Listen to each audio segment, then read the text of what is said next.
A'udzu billahi minasyaitonir rajim. Bismillahirrahmanirrahim.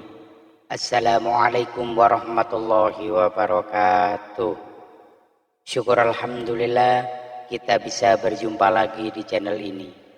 Sholawat dan salam selalu dan tetap tercurahkan kepada junjungan kita baginda agung Nabi besar Muhammad sallallahu alaihi wasallam. Allahumma salli ala sayyidina Muhammad wa ala ali sayyidina Muhammad. Harapan dan doa saya, semoga saudaraku semuanya selalu diberikan kesehatan, dilancarkan rezekinya, diampuni segala dosa-dosanya, dan dipanjangkan umurnya. Amin ya rabbal alamin. Sahabat beriman yang dirahmati Allah, banyak orang yang tak peduli jika pekerjaan yang dilakukannya tidak halal atau melanggar ketentuan syariat. Mereka tetap menjalaninya selama bisa memenuhi kebutuhan perut. Sudah terlena akan kenikmatan dunia yang hanya sesaat, mencari kekayaan sebanyak-banyaknya untuk memenuhi keinginan yang tidak pernah habis-habisnya. Manusia terus mencari kekayaan tanpa memperdulikan dari mana harta itu, apakah halal atau haram. Bahkan ada ungkapan yang lebih membuat kita miris, yaitu cari yang haram saja susah, apalagi cari yang halal. Seperti itulah kenyataan yang terjadi di tengah masyarakat kita saat ini, terutama dalam urusan mencari rezeki. Tak banyak yang mampu peduli dengan ketentuan syariat. Hal ini seperti apa yang pernah disabdakan oleh Nabiullah Muhammad sallallahu alaihi wasallam, akan datang suatu zaman di mana manusia tidak lagi peduli dari mana mereka mendapatkan harta, apakah dari usaha yang halal atau haram. Hadis riwayat Bukhari. Berikut adalah pekerjaan akhir zaman yang masih banyak dikerjakan oleh manusia. Yang pertama adalah suap menyuap. Sering kita mendengar hal-hal yang berbau suap, bahkan yang seharusnya halal tapi bisa menjadi haram karena suap. Beberapa contohnya ketika masuk sekolah universitas atau pekerjaan, orang rela membayarkan sejumlah uang agar mereka dapat diterima. Ini sudah termasuk praktik suap menyuap. Dari Ibnu Umar radhiyallahu anhu, ia berkata, Rasulullah shallallahu alaihi wasallam melaknat yang memberi suap dan yang menerima suap.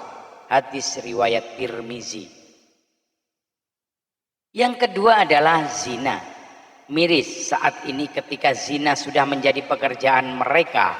Berdalih dengan susahnya mendapatkan pekerjaan, akhirnya melakukan perzinaan untuk dapat menghidupi dirinya dan keluarganya. Allah subhanahu wa ta'ala berfirman, dan janganlah kamu mendekati zina, sesungguhnya zina itu adalah suatu perbuatan yang keji dan suatu jalan yang buruk.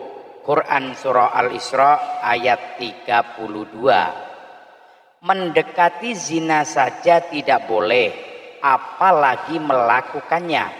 Dari Abu Hurairah radhiyallahu anhu, ia berkata, Rasulullah shallallahu alaihi wasallam bersabda, apabila seorang berzina maka iman keluar darinya, maka ia wajib menjaga diri dari berbuat zina, dan apabila dia berhenti dari berbuat zina maka iman kembali kepadanya. Hadis riwayat Abu Daud. Kemudian yang ketiga adalah riba. Definisi riba menurut para ulama adalah sebagai berikut. Suatu akad atau transaksi pada barang tertentu yang ketika akan berlangsung tidak diketahui kesamaannya menurut ukuran syariat, atau adanya penundaan penyerahan kedua barang atau salah satunya. Riba juga berarti tambahan. Riba dapat berarti bertambah dan tumbuh. Sedangkan hukum riba adalah haram.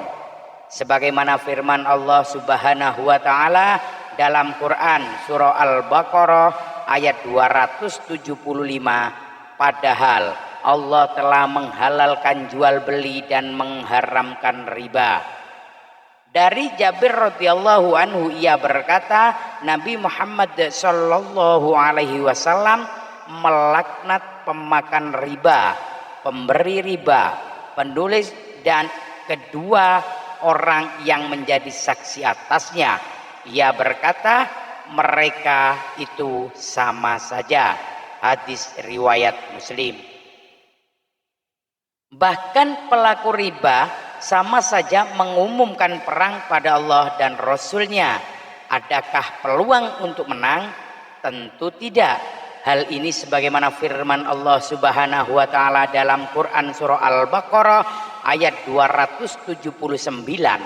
Maka jika kamu tidak mengerjakan, meninggalkan sisa riba, maka ketahuilah bahwa Allah dan Rasul-Nya akan memerangimu. Dan jika kamu bertaubat dari pengambilan dari riba, maka bagimu pokok hartamu.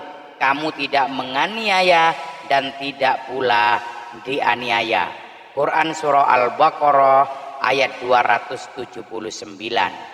Sahabat beriman yang dirahmati Allah, oleh karena itu sebisa mungkin kita meninggalkan pekerjaan yang menyangkut hal-hal tersebut.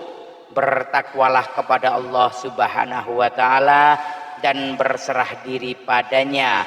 Insya Allah petunjuk akan datang dan kita akan diberi rezeki yang lebih baik oleh Allah Subhanahu wa taala.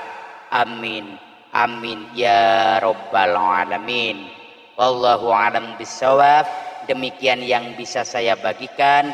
Semoga bermanfaat untuk kita semua. Mohon maaf atas segala kekurangan. Usikum wa nafsi bittaqwallah. Assalamualaikum warahmatullahi wabarakatuh.